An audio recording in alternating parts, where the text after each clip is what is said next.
This episode of It's the End of the World as We Know It and I Feel Fine was made possible by contributions from slaves like you. Thank you very much. The founding fathers became very concerned about future rebellions. When they got together in Philadelphia in 1787 to frame the Constitution of the United States, they wanted a government strong enough to put down rebellion. And so the Constitution was adopted as you might say, a law and order document to maintain stability. It's the end of the world as we know it. I feel fine. Good morning, slaves, and welcome to another edition of It's the End of the World as we know it and I feel fine, where we'll stop the world and melt with you. I am your host, the Stimulator, and as it happens every winter, the motherfucking global warming deniers get out their megaphones and yell, "Look, see how fucking cold it is? Global warming is a sham." And every year I have to remind them that it's fucking cold because it's fucking winter. But I digress. The World Meteorological Organization said that 2009 is likely to be the 5th warmest year since record dating began. If you think that that's bad news, 2009 was the 2nd warmest year in Australia, where droughts and wildfires are a yearly reality for our friends down under. Our economic interest, our environment interests are tied to us taking real action on climate change. This government's committed to doing it, but the opposition leader doesn't seem to believe it exists. That was Australian Environment Minister Peter Garrett. You might remember Garrett from his band Midnight Oil, who may have inadvertently prophesied the future of his country with the song Beds Are Burning.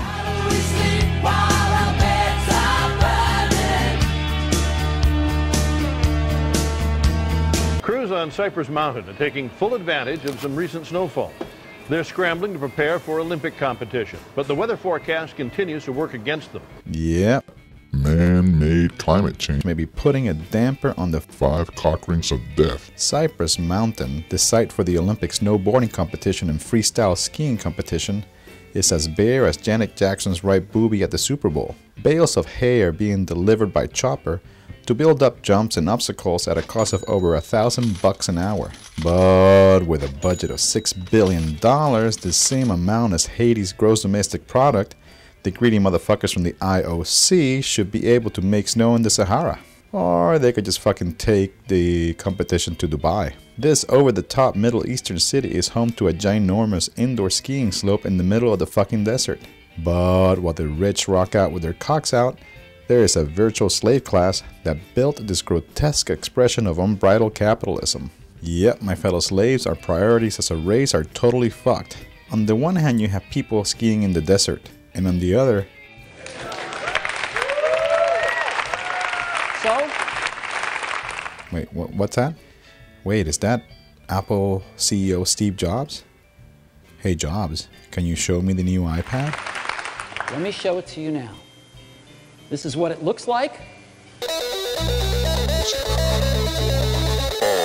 O-B-A-M-A.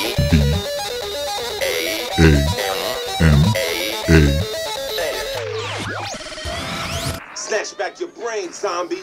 Snatch it back and hold it. Damn, T. Thanks again for saving my ass.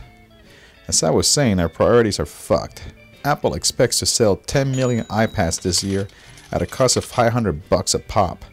Again, that translates to roughly Haiti's gross domestic product.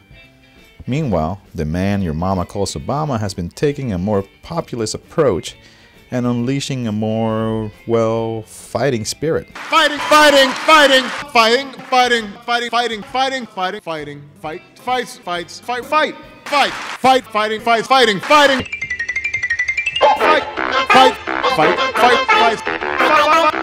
Well, fronting about fighting and actually fighting are two different things. It's like calling a bull by its name and then eating a chicken. You can't marinate the truth. For instance, on his second day in the oral orifice, the man your mama calls Obama said this: Guantanamo will be closed no later than 1 year from now. But we all know that Club Gitmo is still open for business, and it does not look like it will be shut down anytime soon. Just like bringing back the troops home and giving us real solutions to the problem of man-made climate change, Obama has reneged on his campaign promises time and time again. The only change I see is the 37 cents in my pocket. But if you still hope you can still change the system by voting, maybe the recent Supreme Court decision will change your mind. In a 5-4 vote, this geriatric group of robed weirdos handed corporate America the keys to the kingdom by giving them the right to spend unlimited amounts of money on political campaigns. I hope you are ready for the excellent elections in 2012. Maybe the Mayans were right after all. In sad fucking news, radical historian Howard Zinn kicked the bucket after a rich lifetime of giving them hell. Zinn was best known as the author of the book A People's History of the United States. That book was key in radicalizing my youthful mind, and it's a must for anyone seeking to look at the past through the eyes of the brave folks at the bottom who sacrificed their lives in the name of freedom and equality. Here's Howard Zinn at his best. Our only hope for real change lies in the possibility that all of us who are slightly privileged and slightly uneasy begin to see that we are like the guards in the prison uprising in Attica, expendable, that the establishment, whatever rewards it gives us,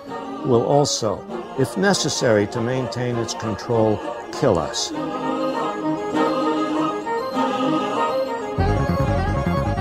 If the guards stop obeying, if you stop obeying, the system falls. If we understand that and act on it, not only will life be more satisfying today, but our grandchildren, our great-grandchildren, may see a different and marvelous world. I've seen a lot of rip-offs in my life. The rip-offs of the old and